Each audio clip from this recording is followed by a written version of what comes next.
Ang mundo ng volleyball sa Amerika ay kasalukuyang nasa gitna ng isang malaking kaguluhan. At lahat ng ito ay dahil sa aking anak na babae, na tila ba tinalikuran na ang Amerika. Isang henyo sa volleyball mula sa pambansang koponan ng kabataan, isang atleta na pinag-aagawan ng mga prestihiyosong unibersidad na may sponsor mula sa Nike, ngunit biglang nagdeklara na lilipat siya para mag-aral sa isang high school sa Pilipinas. Para sa akin, isa itong bagay na hindi ka panipaniwala. Bakit pipiliin ng kinabukasan ng volleyball ng Amerika ang bandila na may araw at mga bituin? Ako, isang purong Amerikanang ina, ay nanginig sa galit noon. Ngayon, makalipas ang isang taon, inaamin ko na nauunawaan ko na kung ano talaga ang nangyari sa aking anak. Hayaan ninyong ikwento ko. Ako si Catherine, na naninirahan sa California. Ang kamangha-manghang salaysay na ito, ang kuwento kung paano pinagtaksilan ng aking anak ang Amerika. Alas 7 ng gabi, nakaupo akong tulala sa sala ng aming bahay sa Irvine, California. Nanginginig ang kopita ng alak sa aking kamay. Isang pangungusap lang na binitiwan ng anak kong si Ella, ilang oras lang ang nakalipas ang yumanig sa buong buhay ko. Ma, lilipat po ako sa Pilipinas para doon mag-aral ng high school. Sa sandaling iyon, hindi ako makapaniwala sa aking narinig. Nasa mesa pa rin ang liham ng pagtanggap at full scholarship mula sa prestihiyosong universidad ng UCLA. Walang tigil ang pagtunog ng telepono mula sa mga universidad tulad ng Stanford at USC. Si Ella Reyes, ang anak kong tinaguri ang kinabukasan ng pambabaeng volleyball ng Amerika, ay handang talikuran ang lahat para lang pumunta sa Pilipinas.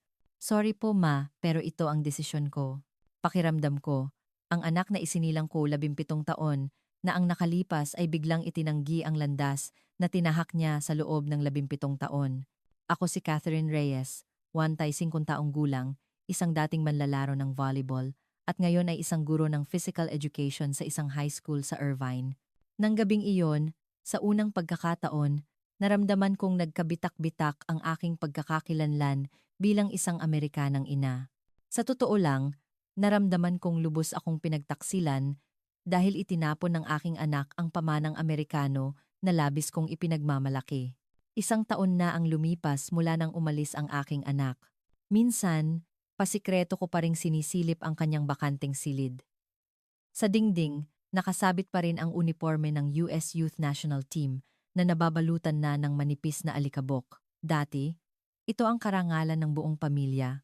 Ngunit ngayong gabi, habang pinapanood ko sa YouTube ang finals ng National High School Volleyball Championship ng Pilipinas, bumuhos ang aking mga luha. Nakita ko ang aking anak na naglalaro sa ilalim ng pangalang Ami, suot ang jersey number 19 ng Perlas ng Silangan International School.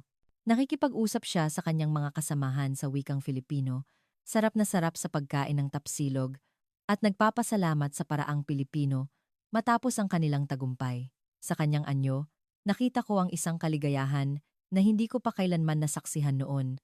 Ngayon, isasalaysay ko ang kuwento ng isang taon ng pighati, isang mapait, ngunit sa huli magandang paglalakbay upang maunawaan ang anak na pinili ang Pilipinas mula sa pananaw ng isang Amerikanang ina. Ngunit bago ang lahat, kailangan kong ikuwento ang simula ng lahat. Kung paano ko nakilala ang aking Pilipinong asawa, at kung bakit naging sukdulan ang pagsisikap kong palakihin si Ella bilang isang ganap na Amerikana. Sa simula, hindi ko talaga maintindihan ang kanyang dahilan. Ang aming pamilya ay isang tipikal na middle-class American family. Isang bahay na may swimming pool sa likod bahay sa isang tahimik na subdibisyon sa Irvine. Magandang school district, ligtas na komunidad, at higit sa lahat, si Ella ay isang batang ganap na Amerikana, isinilang at lumaki sa Amerika. Siyempre, alam niyang Pilipino ang kanyang ama. Ngunit hanggang doon na lamang iyon, pinalaki ko si Ella upang maging isang purong Amerikana. Ang tanging wika niya ay Ingles. Ang kulturang itinuro sa kanya ay kulturang Amerikano lamang, at itinanim ko sa kanyang isipan ang mga pagpapahalagang Amerikano dahil naniniwala akong iyon ang pinakamabuti para sa kanyang kinabukasan. Nagsimulang maglaro ng volleyball si Ella sa edad na 7. Ipinatala ko lang siya sa isang programa para sa mga bata sa YMCA malapit sa amin nang walang gaanong iniisip. Ngunit sa unang araw pa lang, tinawag ako ng coach. Ginang Reyes, napaka-espesyal ng anak ninyo. Hindi pa ako nakakita ng ganitong likas na talento. Mula noon, umikot ang buhay ko kay Ella. Gigising ng alas 5 ng umaga para ihatid siya sa training. Pagkatapos ng klase, sa club naman, tuwing weekend, may mga torneo, nakakapagod, ngunit masaya. Ang masaksihan ang pag-unlad ni Ella ang lahat para sa akin. Sa edad na 15, napili siya para sa koponan ng estado ng California. Sa edad na 15, kasama na siya sa pambansang koponan ng kabataan.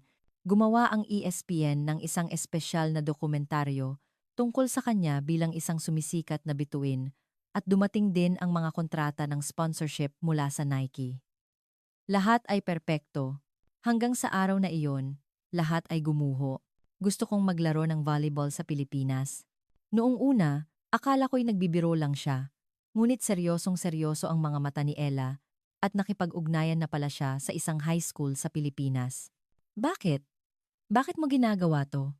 Hindi mo maiintindihan, ma, kung gaano ako nasasaktan dito. Ang mga salitang iyon ay parang isang punyal na tumusok sa aking puso. Ano ang hindi ko naintindihan? Kailangan nating balikan ang lahat. 21 taon na ang nakalipas. Noon, ako ang pangunahing setter ng volleyball team ng UCLA, malapit nang magtapos at nag-iisip tungkol sa aking karera. Isang araw, inaya ako ng aking kaibigan. Catherine, natikman mo na ba ang tunay na pagkaing Pilipino? Doon sa isang Filipino community. Ibang-iba. Promise. Pagkaing Pilipino. Masyadong mataba at maalat, hindi ba? Sa totoo lang, wala akong inaasahan, ngunit dahil sa kuryosidad, sumama ako. Isa itong maliit na kainan, isang karinderya na may karatulang lutong bahay ni Aling Remy. Pagpasok ko pa lang, sumalubong sa ilong ko ang matapang na amoy ng sampalok at patis, isang halimuyak na hindi ko pa naamoy kailanman. Hello po. Isang lalaki sa likod ng counter ang bumati sa akin ng may ngiti. Matangkad siya, nakasalamin, at may itsurang intelektual. Unang beses niyo rito. Ma'am, irekomenda ko po ang sinigang na baboy namin. Sinigang na baboy? Hirap kong bigkasin. Napatawa siya. Okay lang po yan. Igagawa ko kayo ng isang bowl na hindi gaanong maasim. Iyon ang unang pagkikita namin ni Santiago, ang aking asawa. Noon, isa siyang graduate student ng film studies sa USC at nagtatrabaho ng part-time sa karinderya para tustusan ang kanyang pag-aaral. Inihain ng sinigang, kumukulo pa ang sabaw na may kulay kape. Nang humigop ako ng unang kutsara, nanginginig ng bahagya ang aking kamay, ngunit nang dumampi ang lasa ng sabaw sa aking dila, namangha ako. Ang lambot ng baboy ay humalo sa malinamnam at maasim na sabaw. Talagang napakasarap. Kumusta? Tanong niya. Wow. Amazing. Ang tanging nasabi ko. Mula noon, 3 beses sa isang linggo akong bumibisita sa karinderya. Ang dahilan ko ay para kumain ng sinigang, ngunit ang totoo, para makita si Santiago. Isang araw, siya na ang unang kumausap sa akin. Manlalaro ka ng volleyball, di ba? Napanood ko ang laro ng UCLA. Talaga? Ang galing ng drop shot mo. Mula roon, naging mas malapit kami. Ikinuwento ni Santiago na naglaro rin siya ng volleyball noong high school sa Pilipinas. Ang aming pagkakatulad sa volleyball ang mabilis na naglapit sa amin. Iba ang volleyball sa Pilipinas kumpara sa Amerika. Mas binibigyan doon ng halaga ang teamwork at ang depensa, sobrang tiyaga. Interesting. Sana mapanood ko minsan. Ipinakita sa akin ni Santiago ang mga video ng mga laro ng pambabaeng volleyball sa Pilipinas. Ibang-iba ang estilo ng paglalaro. Kung sa Amerika ay nakatuon sa lakas at individual na kakayahan, sa Pilipinas naman, nangingibabaw ang sistematikong laro at matatag na depensa. 6 na buwan ang lumipas, naging kami. Kahit may pagkakaiba sa kultura, inisip kong malalampasan namin ito dahil perpekto ang Ingles ni Santiago at mabilis siyang nakaangkop sa kulturang Amerikano. Ngunit nang magsimula kaming mag-usap tungkol sa kasal, dumating ang unang sagupaan. Catherine, uwi tayo sa Pilipinas para makilala mo sina mama at papa. Kailangan pa talagang umuwi sa Pilipinas? Sa Pilipinas, bago magpakasal, kailangang ipakilala ka sa pamilya ng bawat isa. Tradisyon yun. Tanda ko pa ang nakakapagod na 20 oras na biyahe papuntang Pilipinas, ngunit nang makita ko ang masayang mukha ni Santiago, tiniis ko ito. Pagdating namin sa Ninoy Aquino International Airport, naghihintay na ang kanyang mga magulang. Santi, anak, at ikaw si Catherine. Niyakap ako ng mahigpit ng ina ni Santiago. Kahit pautal-utal ang kanyang Ingles, ramdam ko ang kanyang sinseridad. Isang linggo ako sa Pilipinas at maraming naranasan. Ang maingay na pamilihan sa Divisoria, tradisyonal na masahe, karaoke lahat ay bago sa akin. Ngunit napakabuti ng trato sa akin ng pamilya ni Santiago. Lalo na, hindi ko malilimutan ang lasa ng sinigang na niluto ng kanyang ina. Dapat matuto kang kumain ng sinigang para maging tunay kang manugang ng pamilyang ito, iha, sabi niya. Noong una, nabigla ako sa tapang ng asim at alat. Ngunit sa hindi maipaliwanag na dahilan, naubos ko ang isang mangkok at humingi pa. Pagbalik namin sa Amerika, nagkaroon kami ng maliit na kasal. Nagtapos si Santiago at nagsimulang magtrabaho sa Hollywood. Ako naman ay naging guro. Naging payapa ang lahat. Naniwala akong kahit lumaki kami sa magkaibang kultura, basta't may pag-ibig, malalampasan ang lahat.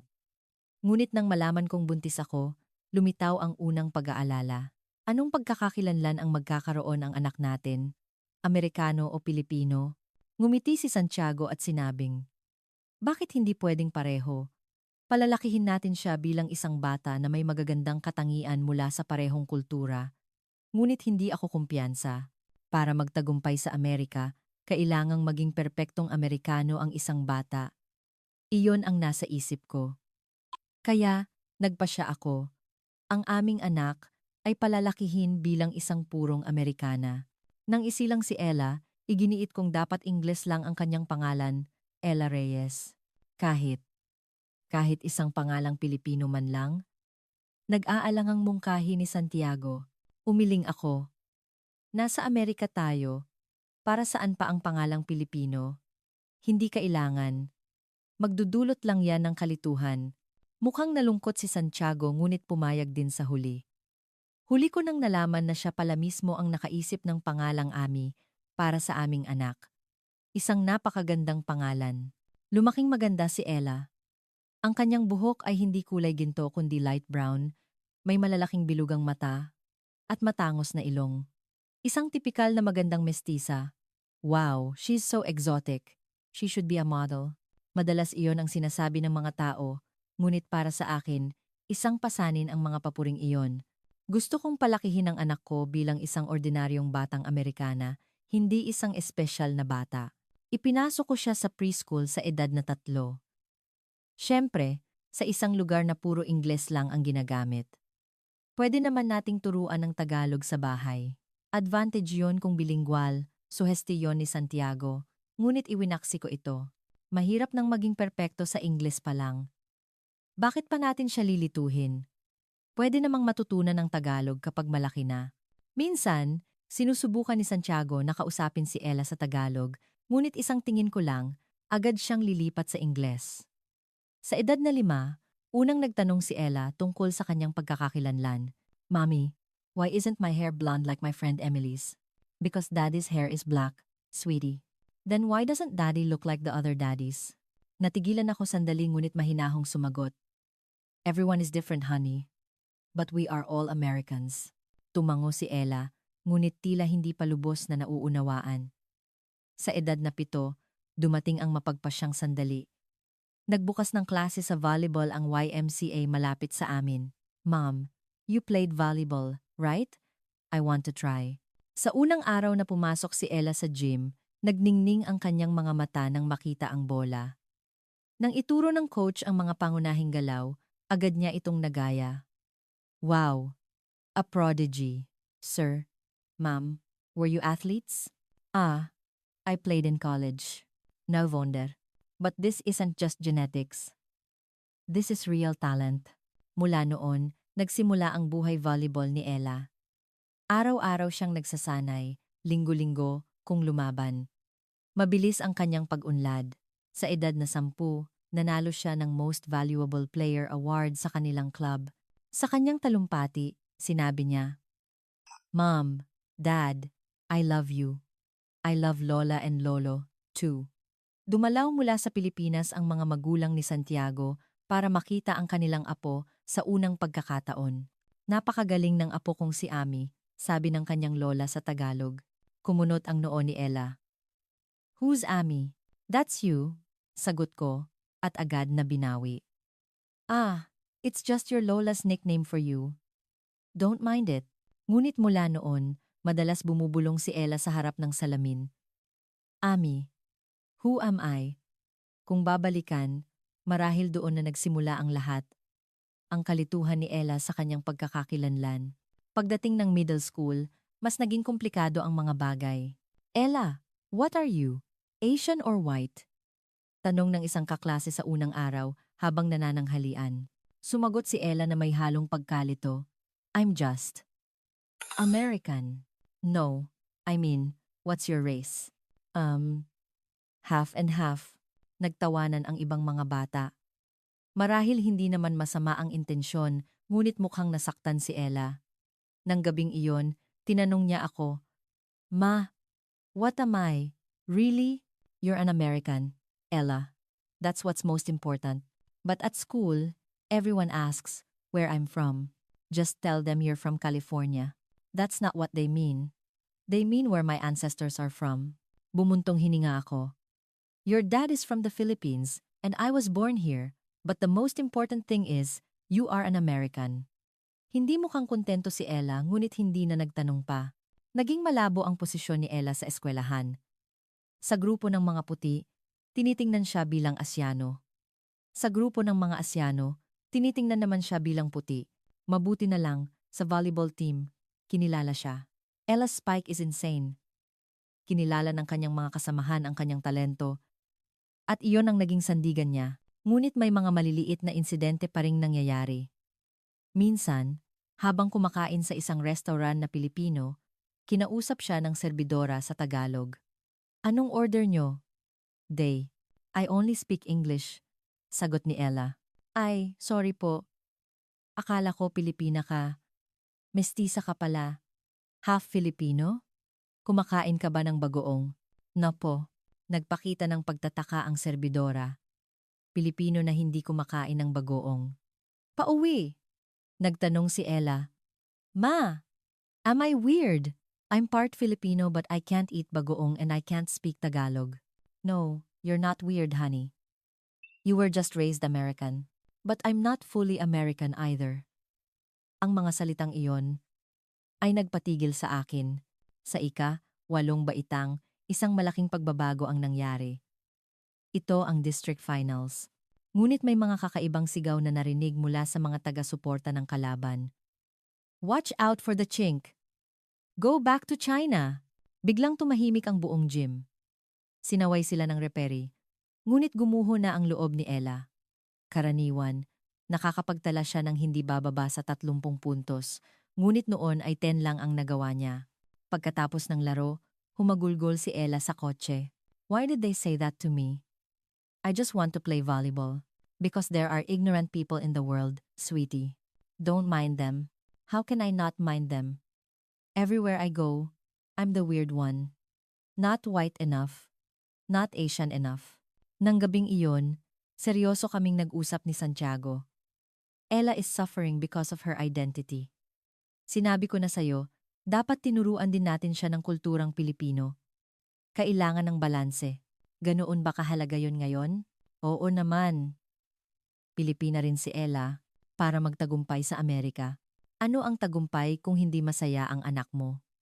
Sa unang pagkakataon, sumigaw si Santiago na para bang sumabog ang lahat ng kanyang kinimkim na damdamin. Ilang araw ang lumipas, nagmungkahi si Santiago. "This summer, let's go to the Philippines." Gusto na rin ni Ella na bisitahin ang lola at lolo niya. But she has a volleyball camp just for a week. Ella needs a break too. Labag sa loob akong pumayag. Hindi ko alam noon na ang desisyong ito ang magbabago sa lahat. Bago ko ikwento ang aming paglalakbay sa Pilipinas, Kailangan kong sabihin kung paano naging bagong bituin ng American volleyball si Ella. Sa edad na 14, bilang isang freshman, napansin na siya ng mga college scout. Sa taas na 5'9", malakas na pangangatawan, kahangahangang talon, at likas na pakiramdam sa bola, lahat ay perpekto. Mrs. Reyes, Ella is special. Her level is already beyond college, sabi ng kanyang high school coach. Ang isang freshman na makapasok sa starting lineup ay kauna-unahan sa kasaysayan ng paaralan. Sa kanyang unang season, nagtala si Ella ng average na 22 puntos bawat laro. The Golden Girl, sabi ng lokal na pahayagan. Nagsimulang dumagsa ang mga scout mula sa iba't ibang lugar. UCLA is very interested in her. We got a call from Stanford. USC wants to sign her right away. Nasa alapaap ako sa tuwa. Iniisip na tutuparin ng aking anak ang pangarap na hindi ko natapos. Sa edad na 50, isang mas malaking bagay ang dumating. Isang tawag mula sa USA Volleyball. We would like to invite Miss Ella Reyes to the tryouts for the youth national team. Hindi ako makapaniwala.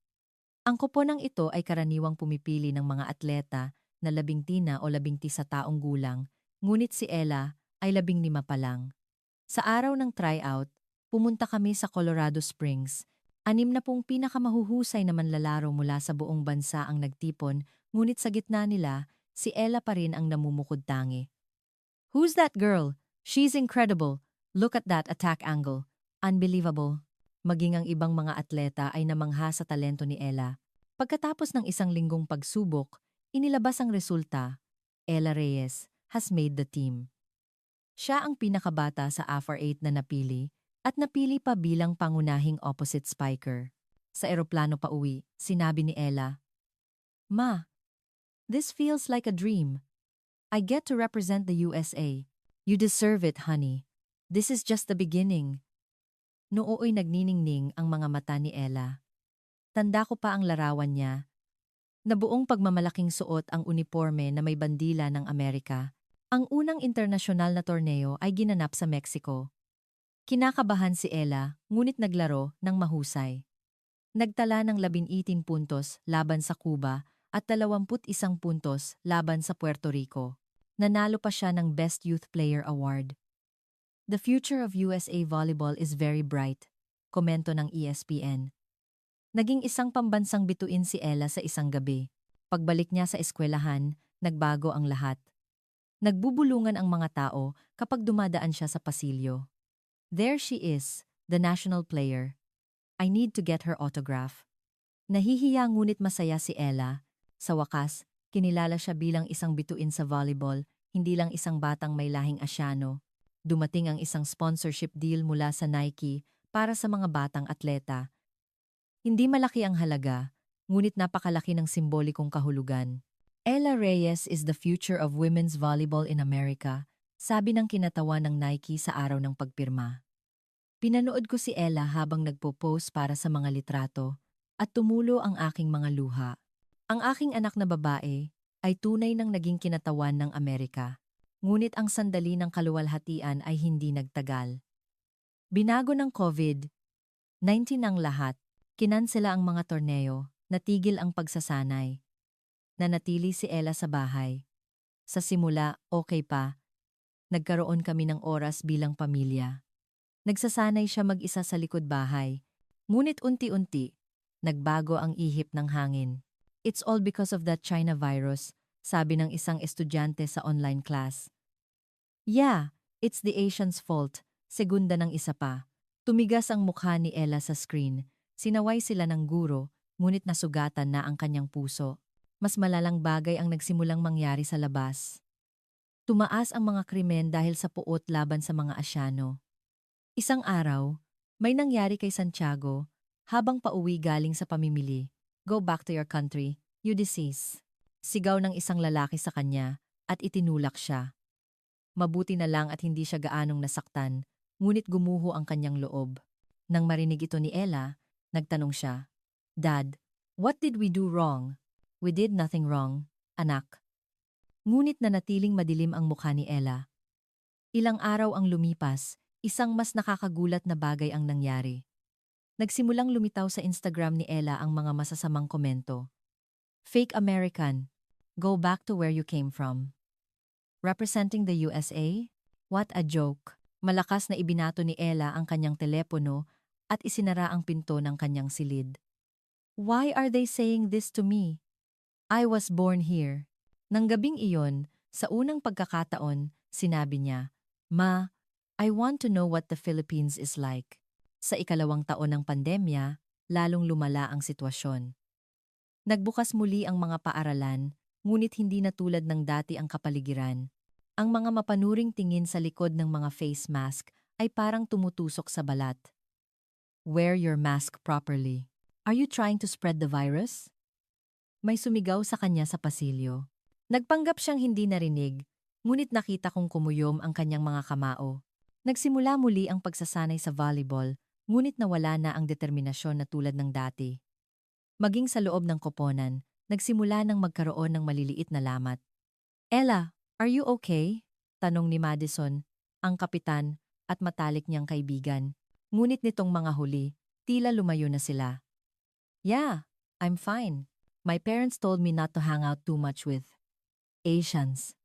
I'm sorry.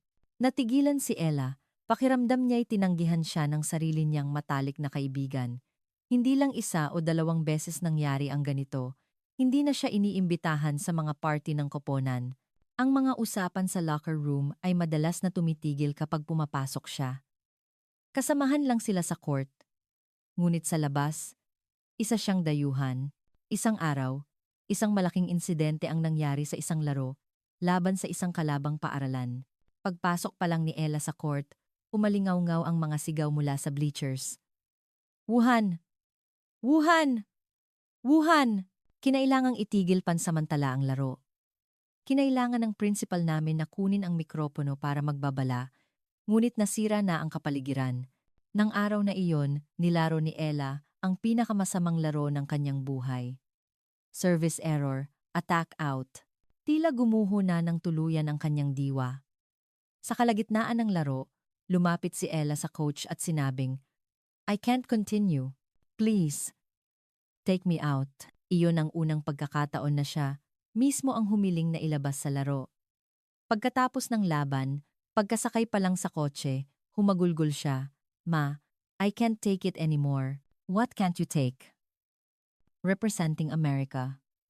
This is just a tough phase. It will pass. No, it's not. You don't understand what I have to face every single day. I'm not an American. At least not in their eyes. Nang gabing iyon, hinubad niya ang uniforme ng US Youth National Team at itinago ito sa pinakamalalim na sulok ng kanyang aparador. Kinabukasan, isang nakakagulat na tanawin ang nakita ko. Si Ella ay tutok na nanonood ng isang bagay sa kanyang laptop. Isa itong laro ng volleyball sa Pilipinas. What are you watching? Philippine Women's Volleyball. The PVL.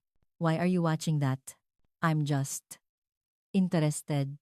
Ang mga manlalaro sa screen, kahit mas maliliit, ay nagpakita ng kahanga-hangang depensa at pambihirang teamwork. Ang larawan nila na nag-aakapan at nag-iengganyuhan pagkatapos ng bawat puntos ay nagpakita ng isang matibay na pagkakaisa. Wow, they're so good. She's small but so skilled. Nagliwanag ang mga mata ni Ella, isang anyo ng kagalakan na matagal ko nang hindi nakikita. Ilang araw ang lumipas, nagmungkahi si Santiago. Lola isn't feeling well. Let's go to the Philippines this summer. Karaniwan, tututol ako, ngunit sa pagtingin sa kalagayan ni Ella, naramdaman kong kailangan ng pagbabago. Okay, let's go. Nagulat si Ella. Really? We're going to the Philippines? Yes. For about 2 weeks. Wow! Can we watch a volleyball game there? Sa unang pagkakataon, nagpakita siya ng ganoong kasabikan. Bago kami umalis, nagsanay si Ella na bumati sa Tagalog. Hello po, Lola. My name is Ella po. Ngumiti si Santiago at tinuruan siya. You can say your name is Ami. That's your Filipino name, Ami. It sounds strange. But maybe I'll like it. Hindi ko alam noon na ang pangalang iyon ang magpapabago sa buhay ni Ella magpakailanman. Sa airport nagtanong si Ella, Ma, in the Philippines, Will people look at me strangely? I don't know, sweetie. We'll have to see when we get there. Pinanood ko ang eroplanong lumipad nang may pusong puno ng pag-aalala. Paano kung saktan din siya ng Pilipinas? Ngunit minsan, ang lugar na nakakasakit sa atin ay siya ring lugar na pinakamagaling maghilom. Sa loob ng 17 oras na pagtawid sa karagatang Pasipiko, si Ella ay tutok lamang sa panonood ng mga video ng volleyball sa Pilipinas. Namemorya niya ang mga pangalan ni na Alisa Valdez, Jaja Santiago, at Gia de Guzman. Ma, the way they play in the Philippines is amazing. They may not have the power, but their technique and tenacity are no joke. Ang makita si Ella na muling masigasig na nagsasalita tungkol sa volleyball ay nagdulot ng komplikadong damdamin sa akin. Tila hinahanap niya sa volleyball ng Pilipinas ang isang bagay na hindi maibigay sa kanya ng volleyball ng Amerika. Pagdating namin sa Naya, naghihintay na ang mga magulang ni Santiago. Apo ko, si Ami. Ang laki-laki mo na. Niyakap ng mahigpit ng kanyang lola si Ella. Tila nahihiya si Ella, ngunit mukhang napaka-komportable ng kanyang itsura. Hello po, Lola, bati ni Ella, ng pautal-utal. Kahit hindi siya marunong magtagalog, tila nag-usap ang kanilang mga puso. May sinabi ang kanyang lola kay Santiago, at isinalin niya ito. She says she's missed you so much. You are her greatest pride. Pauwi sa kanilang bahay. Sa Maynila, mausisang tumingin sa labas si Ella. Ma, everyone here kind of looks like Dad. Yes, they do. It's strange, but in a comfortable way. Pagdating sa bahay, nagtipon-tipon na ang mga kamag-anak. Mga pinsan, tita, tito lahat ay masayang sumalubong. Wow, ang ganda ni Ami. Ang galing mo raw mag-volleyball?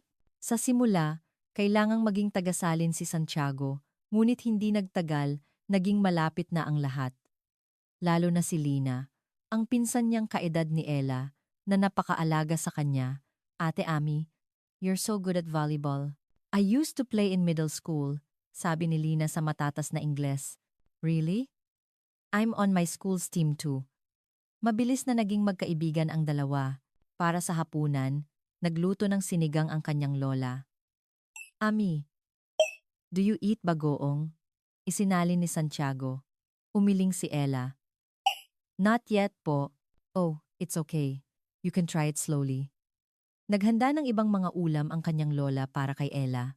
Ang pag-aalalang iyon ay nakaantig sa kanya. Pagkatapos kumain, nag-aya si Lina. Ate Ami, want to see the gym at my school? My school's volleyball team has practice today. Yes! I'd love to go.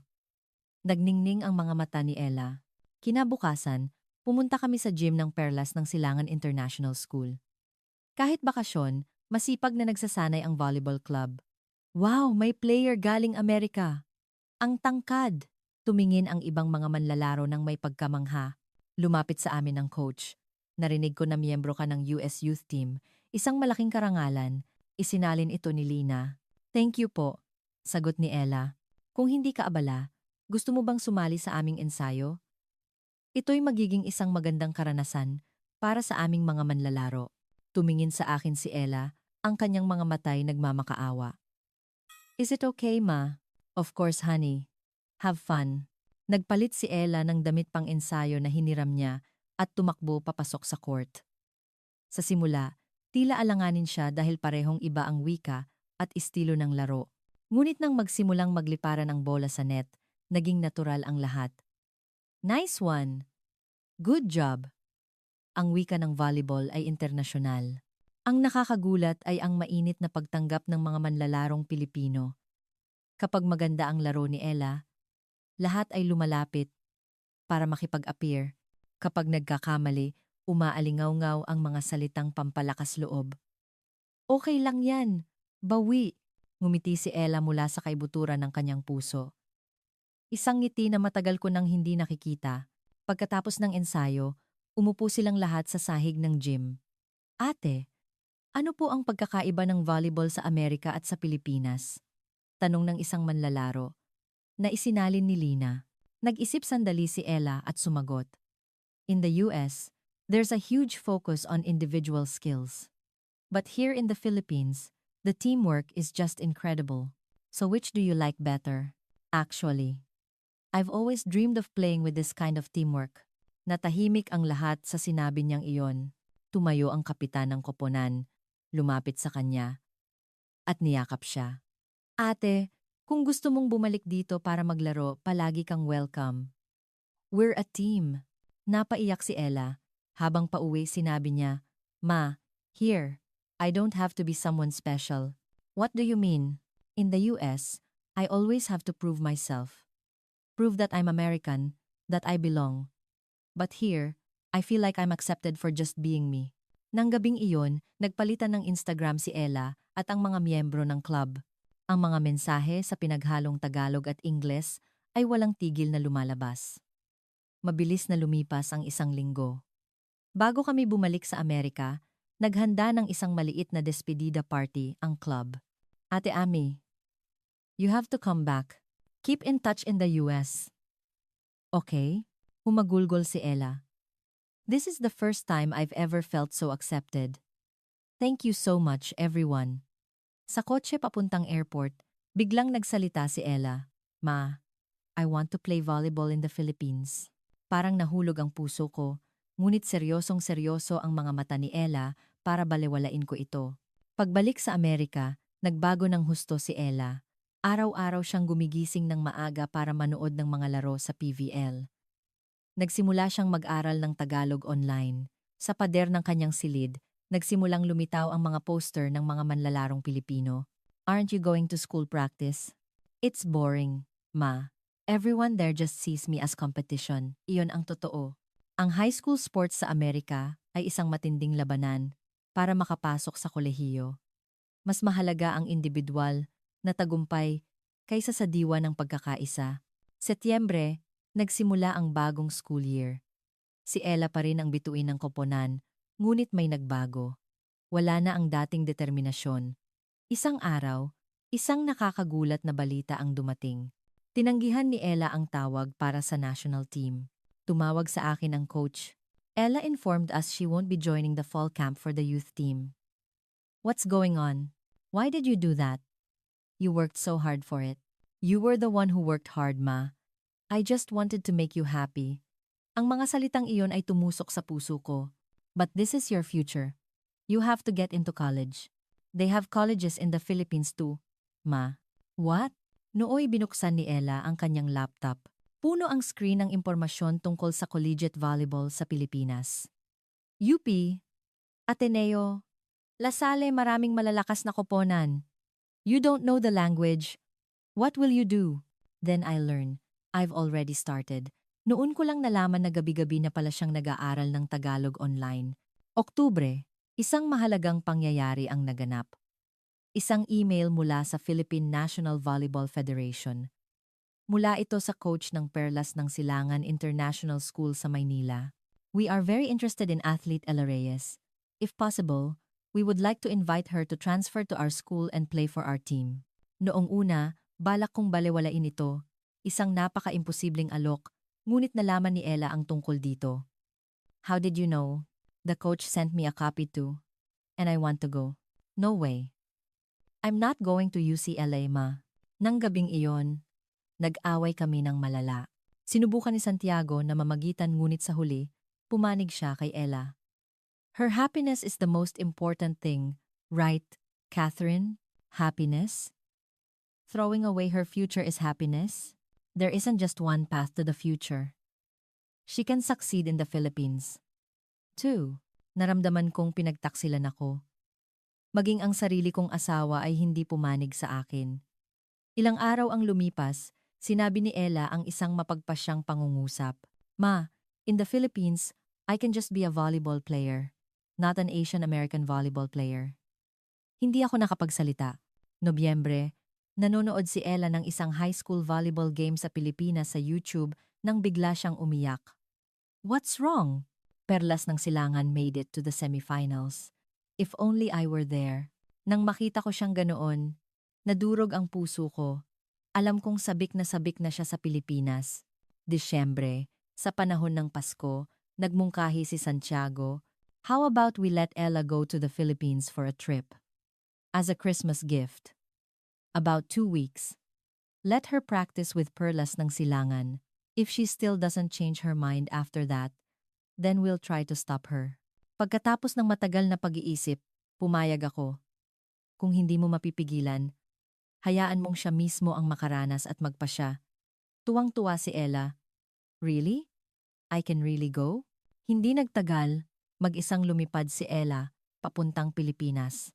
Nakakabahala na mag-isang maglakbay ang isang 16 taong gulang, ngunit aalagaan siya ng pamilya ng pinsan niyang si Lina. Araw-araw kaming nag-video call. How is it, honey? Is it tough? Not at all, ma. It's so much fun. Ang Ella sa screen ay mukhang napakasaya. Suot niya ang uniforme ng perlas ng silangan, kasama ang kanyang mga kaibigang Pilipino, nagtatawanan sa wikang Filipino. Ma, here I feel like I have a place. I'm really part of the team. Lumipas ang 2 linggo. Bumalik si Ella na may mukhang puno ng kumpiyansa. Ma, I've made up my mind. I'm going to the Philippines. Hindi ko na siya mapigilan. Ang mga mata ng aking anak ay nagsasabi ng lahat. Ito ang tunay niyang gusto. At noong Pebrero, dumating ang liham ng pagtanggap at full scholarship mula sa UCLA. Ang coach ng UCLA ay personal na pumunta sa aming bahay. Ella is the kind of player we've been looking for. We are offering a full scholarship and the best conditions. Magalang na nakinig si Ella, ngunit walang emosyon ang kanyang mukha. Thank you so much. Please give me some time to think. Nang makaalis ang coach, sumabog ako. Time to think? Do you know what a huge opportunity this is? I know, Ma. But I've already decided. That's your mother's alma mater, Ella. The best volleyball program in the country. That's your dream, Ma. Not mine. Ang mga salitang iyon ay nagpabara sa aking lalamunan. Sa mesa, magkatabi ang liham ng pagtanggap ng UCLA at ang mga papeles para sa paglipat sa perlas ng silangan, parang langit at impyerno. After you graduate high school in the Philippines, what will you do? I'll go to college in the Philippines and continue playing volleyball. And after that? Do you know how much a professional player earns in the Philippines? Money isn't important, Ma. Be realistic. This is your life. Exactly. My life? Not yours. Sigaw ni Ella, isang panig niya na hindi ko pa nakikita. Sinubukang umawat ni Santiago ngunit walang nangyari. Calm down, both of you. Ella, I'm doing all of this for you. For me? Really? Or for the dream you couldn't achieve? Bumalot ang katahimikan. Dahil totoo ang sinabi ni Ella. Ginagawa ko ba ito para kay Ella? O para sa sarili ko? Lumipas ang 1 linggo ng Cold War. Nagkikita lang kami sa hapagkainan, walang imikan. Isang gabi, narinig ko siyang umiiyak sa kanyang silid. Nag-alinlangan ako sa labas ng pinto, ngunit sa huli kumatok. Ella, can I come in? Yes. Nakaupo si Ella sa kama, tinitingnan ang mga litratong kasama ang kanyang mga kaibigang Pilipino. You must be in so much pain. If you understood me, I wouldn't be in pain. I'm scared you'll regret this. I'm already regretting. Every day I spend in America is a regret. Ipinakita sa akin ni Ella ang kanyang tala-arawan na may pinaghalong Ingles at Tagalog. Today, they teased me again as Wuhan during practice. The coach acted like he didn't hear. How much longer do I have to prove I'm an American? Sumikip ang dibdib ko. But in the Philippines, it's different. They accepted me from the start. They call me Ate Ami. We eat together. It feels like a real team. They call me Ate Ami, but you're an American. Am I? Then, why doesn't anyone here see me as one? Hindi ako makasagot. Ilang araw ang lumipas, tumawag ang guidance counselor ng paaralan. Mrs. Reyes, I heard Ella turned down UCLA. Is that true? We haven't made a final decision yet. Other schools are still very interested. Stanford, Duke. Thank you. We'll consider it. Ibinaba ko ang telepono at bumuntong hininga. Bakit niya itatapon ang isang pagkakataon na pinapangarap ng lahat? Nang gabing iyon, nagsalita si Santiago ng may seryosong tono. Catherine, let her go. You too? You think so too? You can't succeed in a place where you're not happy. We came to America for a better life, right? Ella is also looking for a better life for herself. You mean the Philippines is a better life? For Ella, maybe it is. Marso, hindi ko na maantala ang desisyon. Kailangan ng sagot ng UCLA at kailangan din malaman ng perlas ng silangan kung kailan siya darating. Nagkaroon kami ng family meeting. Ella, I'm asking you for the last time. Do you really want to go to the Philippines? Yes, ma. You won't regret it if I don't go. I'll regret it for the rest of my life. Matatag ang mga mata ni Ella. I have conditions. You have to pass the Level 4 Filipino Language Proficiency Test and you have to come home every break. I promise. Tumakbo si Ella at niyakap ako. Ma, I love you. Thank you for understanding. Sa totoo lang, hindi ko pa rin naiintindihan. Nagpasya lang akong igalang ang pinili ng aking anak. Ilang araw ang lumipas, magalang akong nagpadala ng email ng pagtanggi sa UCLA. Maikli lang ang kanilang sagot. That's a shame. We wish Ella the best in her future endeavors. Kabaligtaran, dumating ang isang mensahe ng pagbati mula sa perlas ng silangan. We are waiting for our player. Ami, we will support her to become the best player she can be. Wala nang atrasan. Papunta na si Ella sa Pilipinas. Abril 25, Los Angeles International Airport. Mas kaunti ang bagahe ni Ella kaysa sa inaasahan ko. 2 maleta at isang volleyball bag. Ang 17 taon ng buhay. Ganoon lang ba? Did you pack everything you need? Yes, ma. I can buy other things in the Philippines. Napakabilis naming narating ang security check. You can only go this far, sabi ng staff. Nagising ako sa katotohanan. Ihahatid ko na talaga ang aking anak. Mahigpit na niyakap ni Santiago si Ella. Take care, anak. If anything is wrong, just call Dad. I will. I love you. Dad, ako na ang sumunod. Niyakap ko si Ella at bumuhos ang aking mga luha. I'm so sorry for putting so much pressure on you. No, ma. You're the best mom. I just chose a different path. Be happy, okay? You promise? I promise. Pinanood ko si Ella habang naglalakad papalayo. Lumingon siya at kumaway. Tulad noong unang araw niya sa eskwela. Bigla, tumakbo siya pabalik sa akin. Ma, I almost forgot. Inabot niya sa akin ang isang sobre. Read this after the plane takes off, okay? At tumakbo siyang muli palayo. Tinitigan ko ang kanyang likod hanggang sa mawala siya sa paningin. Sa sasakyan pa uwi, binuksan ko ang liham.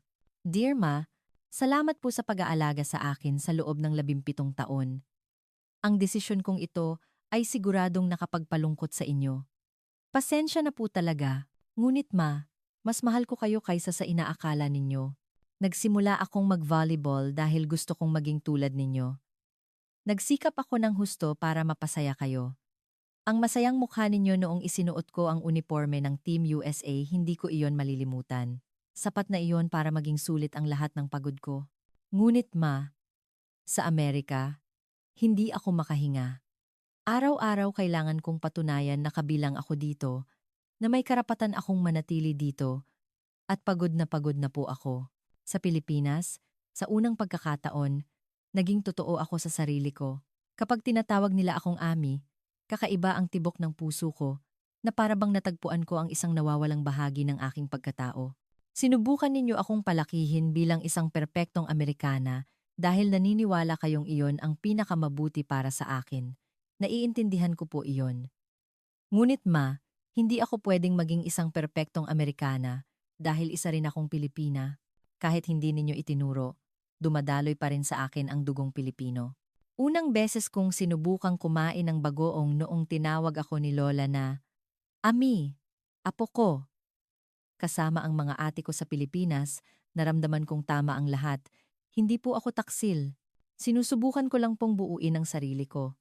Para si Ella, ang Amerikana, at si Ami, ang Pilipina, ay maging isa. Naniniwala akong balang araw, maiintindihan ninyo kung bakit ko pinili ang landas na ito, kung bakit ito napakahalaga sa akin. Gagawa ako ng lahat ng makakaya ko sa Pilipinas. Pangako, magiging isang anak ako na maipagmamalaki ninyo marahil hindi lang sa paraang pinangarap ninyo. Mahal na mahal ko kayo. Mula sa inyong Ella. Ami. Humagulgol ako habang binabasa ang liham. Inakbayan ako ni Santiago. Our daughter has really grown up, Catherine. Pagdating sa bahay, binuksan ko ang pinto ng kanyang silid. Sa bakanteng kwarto, tanging ang uniforme ng US Youth Team ang nakasabit. Sa ilalim nito, may isang sticky note. Ma, I'm leaving this here. Because this is a part of me. Too. But from now on, I'm going to try wearing a different uniform. Kinabukasan, naging kakaiba ang pang-araw-araw na buhay. Paggising, wala si Ella. May bakanting upuan sa hapagkainan. How's Ella? Tanong ng isang katrabaho. Nag-alinlangan akong sumagot. She's studying abroad in the Philippines, at a school with a great volleyball program. What? Why?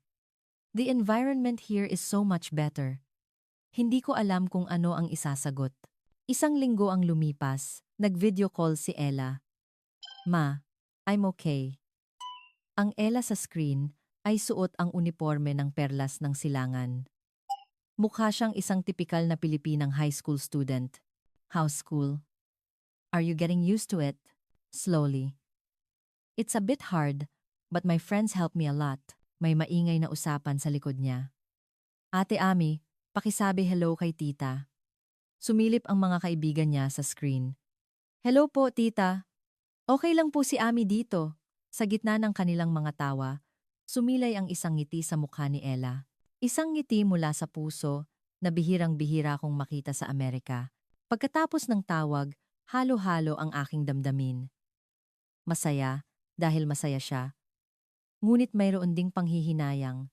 Bakit hindi niya makuha ang ganoong itsura sa Amerika? Oktubre, nagpadala si Ella ng litrato at balita. Sumali siya sa tryouts para sa Philippine Youth National Team.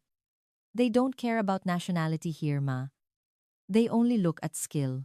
Nobyembre, may bagong balita.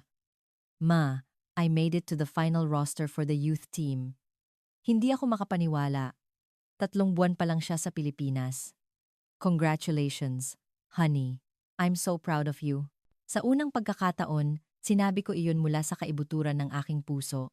Disyembre, bago magpasko, umuwi si Ella para sa bakasyon. Ang Ella na sinalubong ko sa airport ay malaki na ang ipinagbago. Mas kumpiyansa, mas masayahin, at higit sa lahat, mukhang payapa. Ma, I missed you so much. Me too. You lost weight. The training is tough, but it's fun. You can speak that much Tagalog now? Yes, I use it every day so I got used to it.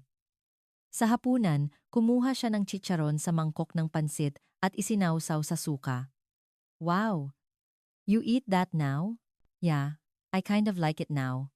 Napansin ko ang iba pang maliliit na pagbabago, ang natural na paggamit ng kubyertos, ang bahagyang pagyuko bilang paggalang, at minsan, may mga salitang Filipino na sumisingit sa aming usapan. Ma, have I changed a lot? Yes. But you look so happy. I am happy. It's like, for the first time, I've found where I belong. Ang mga salitang iyon ay kumirot sa aking puso. Lumalabas na sa buong panahon, hindi ko nabigyan ang aking anak ng isang lugar kung saan siya tunay na kabilang. Natapos ang 2 linggong bakasyon. Oras na para bumalik siya sa Pilipinas. Ma, don't cry this time. Okay? I won't.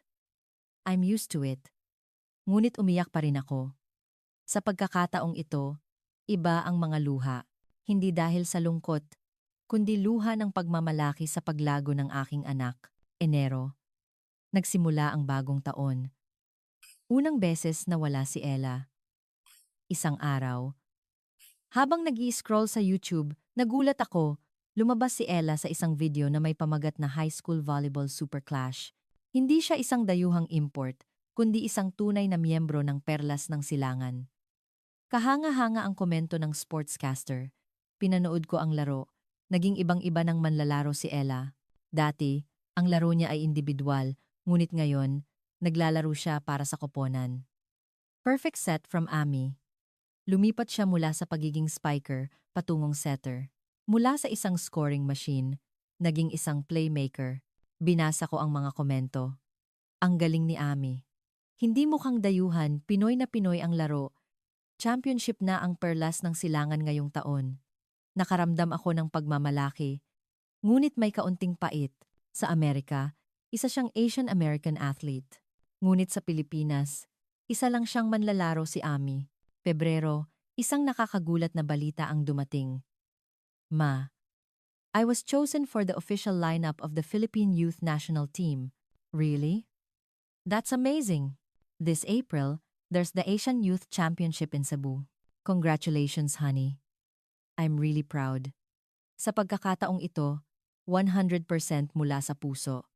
Ano man ang bansang kanyang kinakatawan, ang mahalaga ay tinutupad ng aking anak ang kanyang pangarap. Marso, nagsimula ang National High School Volleyball Championship. Kahit hating gabi na sa Amerika, pinanood ko ito ng live. Umabot sa semifinals ang perlas ng silangan laban sa isang napakalakas na koponan. Naging dikdikan ang laban, umabot sa ikalimang set. Duanta punta-punta bulibutaan ang score. Si Ella ang magsiserve. Ami is so calm. Isang matalinong serve ace. Match point para sa perlas ng silangan, ngunit nakabawi ang kalaban. Sila naman ang may match point. Matapos ang isang mahabang rally, biglang gumawa ng isang matalinong drop shot si Ella. Puntos! At sa huli, nagwagi ang perlas ng silangan. Napaupo si Ella sa sahig at umiyak. Tumakbo ang kanyang mga kasamahan at nag-iyakan sila. Ami, ang galing mo. Nagawa natin. Tumuon ang kamera sa mukha ni Ella. Kahit puno ng pawis at luha, mukha siyang mas masaya kaysa kailanman. Sa panayam pagkatapos ng laro, sumagot si Ella sa Filipino. Gusto ko pong magpasalamat sa lahat ng teammates ko. Hindi ko po ito magagawa mag-isa. Ito po ay lakas ng buong team. Iyon ay isang malinaw at matatas na Filipino na unang beses kong narinig. Sa finals, kahit natalo sila at nakuha ang ikalawang pwesto, isa pa ring kahanga-hangang tagumpay. Nanalo si Ella ng Best Setter Award. Tiningnan ko ang litrato niya sa award ceremony na may pusong nag-uumapaw. Si Ami, na itinaas ang tropiyo, kasama ang bandila ng Pilipinas sa likuran. Abril, sa wakas, lumipad ako papuntang Pilipinas para personal na mapanood ang aking anak na maglaro sa internasyonal na entablado. Sa eroplano, marami akong naisip. Naalala ko ang aking mga araw sa kolehiyo. Ang pagkagulat ko nang ako, isang babaeng probinsyana mula sa Iowa, ay dumating sa Los Angeles. Such a country accent. Ang UCLA ay isang magarbong lugar, ngunit malamig. Lahat ay mayaman at sunod sa uso. Ako, isang simpleng babae lang, na nagmamaneho ng lumang pickup, ganoon din sa volleyball team. Catherine. Sounds like a farm name. Good technique, but zero game sense. Ang coach lang ang kumilala sa akin. Catherine, you're a diamond in the rough. With a little polishing, you'll be the best. Ang mga salitang iyon ang nagpatuloy sa akin. Gabi-gabi, nag-iensayo ako mag-isa, sinusubukang gayahin ang mga babaeng taga-California, binabago ang aking pananamit. Pagkalipas ng 2 taon, sa wakas ay kinilala ako. Napasama sa starting lineup, ngunit minsan, namimiss ko ang bahay, ang cornbread ni Mama, ang bukid ni Papa. Doon, hindi ko kailangang magpumilit na maging ibang tao. Kaya bakit ko itinulak si Ella sa parehong sakit? Marahil dahil ayaw kong mahirapan siya tulad ko. Akala ko, kung palalakihin ko siyang isang tunay na taga-California mula sa simula, mas magiging mabuti. Ngunit hindi ko tinanggap ang katotohanan na si Ella, sa isang banda, ay isa ng tagalabas mula pa noong isinilang. Nag-text ako kay Ella, Mom's on her way. Good luck, honey. I'm rooting for you. You're really coming, Ma. I'm so happy. Pagdating ko sa gym sa Cebu, naghihintay na si Ella sa lobby. Si Ella, suot ang uniforme ng koponan ng Pilipinas, ay tumakbo at niyakap ako. Ang bandila ng Pilipinas sa kanyang dibdib ay napakatingkad. How are you? I'm even better now that you're here. Ang unang laro ay laban sa Chinese Taipei. Habang nakaupo ako sa bleachers, Isang grupo ng mga Pilipino ang umupo sa tabi ko. Kayo po ba ang nanay ni Ami? Ah, opo. Si Ami po ang pag-asa ng bayan namin. Napakagaling niya. Mga taong hindi ko kilala ay sumusuporta sa aking anak. Isang karanasang hindi ko naranasan sa Amerika. Nagsimula ang laro. Si Ella ay nasa starting lineup. Philippine National Team. Number 7, Ella Ami Reyes. Nang tawagin ng announcer ang kanyang pangalan, umalingaw-ngaw ang sigawan sa buong stadium. Ami! Go! Go! Go! Kumaway si Ella, mukhang natural at komportable. Naging one-sided ang laro, ngunit ang mga set ni Ella ay perpekto. Ang koponan ng Pilipinas ay gumalaw ng may pagkakaisa. Another brilliant set by Ami. Sabi ng sportscaster ng may pagmamalaki, ang pinakakahanga-hanga ay ang kakayahan ni Ella na mamuno. Patuloy niyang pinapalakas ang loob ng kanyang mga kasamahan at sa mga timeout, masigasig siyang nagbibigay ng suhestiyon sa Filipino. Ate, subukan natin ang combination play mamaya. Okay, Ami, tiwala kami sa'yo. Natapos ang laro, panalo ang Pilipinas. 3,000, si Ella ang may pinakamataas na bilang ng assists. Nang gabing iyon, nagkaroon kami ng oras ni Ella. Watching you play, you're not the same anymore. You're not alone. What do you mean, ma? In the US, you were always under pressure to do well. If you didn't, they'd say it's because you're Asian. You always had to prove yourself. But here, I'm just part of the team. It's okay to make mistakes because everyone has your back. This is what a real team is. Naantig ako. I'm sorry for putting that pressure on you.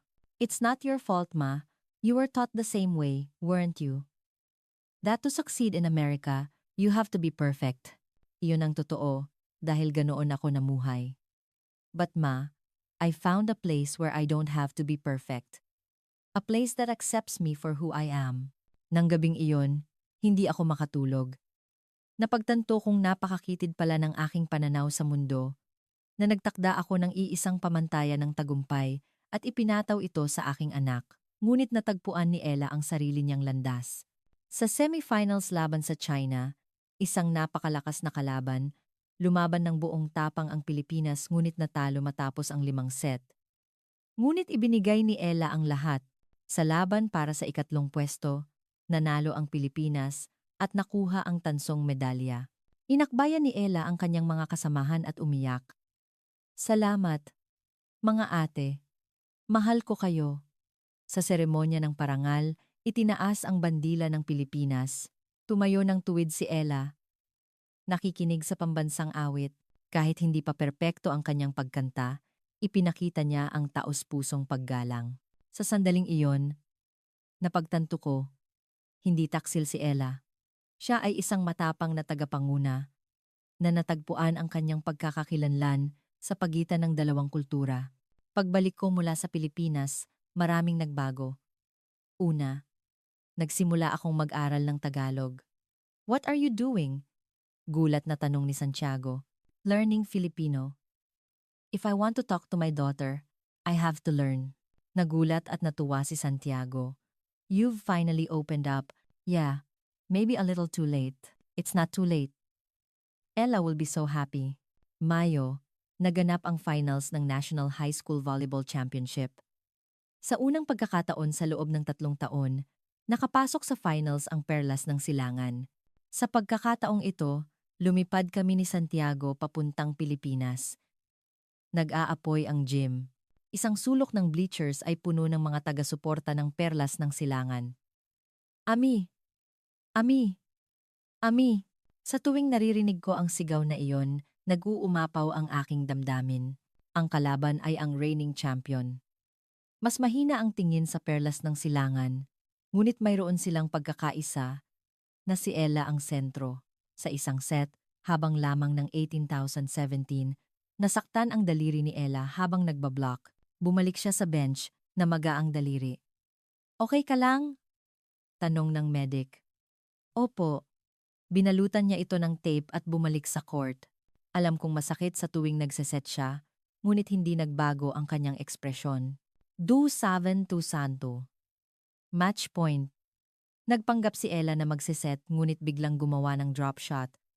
Lubos na nalito ang mga blocker ng kalaban. Puntos. Sa sandaling mag-champion ang Perlas ng Silangan, sumabog ang buong stadium sa tuwa. Niyakap ni Ella ang kapitan at matagal na umiyak. Ate, nagawa natin! Salamat, Ami. Pinanood ko si Ella na itinaas ang tropeo sa gitna ng sigawan. At umiyak din ako. Ang taong nakatayo roon ay hindi na si Ella na pinalaki ko, kundi si Ami, na lumago sa sarili niyang lakas. Pagkatapos ng seremonya, tumakbo siya sa akin.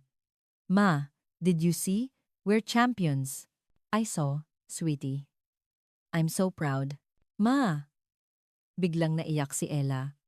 Now! You understand, right? Of course. I'm sorry it took me so long. Nang gabing iyon, inimbitahan kami sa victory party. Kayo po ang nanay ni Ami? Nakakakain po kayo ng pagkaing Pilipino? Opo, unti-unti po akong natututo. Nang sumagot ako sa Tagalog, nagulat ang lahat. Wow! Ang galing niyo po magtagalog. Naluha si Ella. Pauwi sa hotel, kumapit si Ella sa braso ko. Ma, do you still regret that I didn't go to college in the US? To be honest, still a little. But your happiness is so much more important. I understand that now. Ma, I'm going to study hard in a Philippine university, and one day, I want to play professionally and wear the jersey of the Philippine national team. Natigilan ako. Are you serious? Yes. To represent the Philippines internationally, that's my dream. Nang gabing iyon, sinabi ko kay Santiago, our daughter has become so much stronger. That's right. Maybe she's even smarter than us. If we hadn't objected from the start, maybe it would have been better. No. This process was necessary. For me, for you, and for Ella. Iyon ang totoo. Ang hidwaan at pagkakasundong ito ang nagpatibay sa aming pamilya. Kinabukasan, bago kami umuwi, inihatid kami ni Ella sa airport. Ma, I'll be home for the summer. Okay. Your room is still there. I love you, Ma. And thank you. I love you too. Whether you're Ami or Ella, you will always be my daughter whom I'm so proud of. Tumingin ako sa labas ng bintana ng eroplano at naisip, ang aking anak ay hindi isang taksil. Mas matapang siya kaysa sa akin. Isang batang may pusong sapat ang laki upang yakapin ang dalawang kultura. At sa wakas, natutunan ko na ang pag-ibig ay ang pagpapakawala, ang pagtitiwala, at paghihintay na mahanap at tahakin ng iyong anak ang sarili niyang landas. Ito ang buong kuwento ko. Si Catherine, isang Amerikanang ina na mula sa pag-iisip na ang kanyang anak ay isang taksil, ay napagtanto na hindi siya tumalikod, kundi pinili ang isang matapang na landas upang hanapin ang kanyang sarili. Sa kasalukuyan, si Ami ay nasa ika-12 at naghahanda para sa kolehiyo. Maraming nangungunang unibersidad sa Pilipinas ang nakipag-ugnayan sa kanya at patuloy siyang naglalaro nang mahusay suot ang uniforme ng pambansang koponan ng kabataan. Malay natin, ilang taon mula ngayon, masasaksihan natin ang isang mas espesyal na tanawin, isang atleta na isinilang sa Amerika, lumalaban para sa kulay ng bandila ng Pilipinas sa pandaigdigang entablado. Iyon marahil ang isang bagong modelo ng pagkakakilanlan sa panahon ng globalisasyon. Hindi kailangang pumili ng isa, kundi maaaring pagsamahin ang maraming kultura sa buhay ng isang tao. At iyon ay hindi isang kahinaan, kundi isang kalakasan. Ngayon, mas magaling na akong magtagalog. Kapag nag-video call kami, hindi na I love you ang sinasabi ko, kundi sa aking bagong natutunang wika. Mahal kita, anak.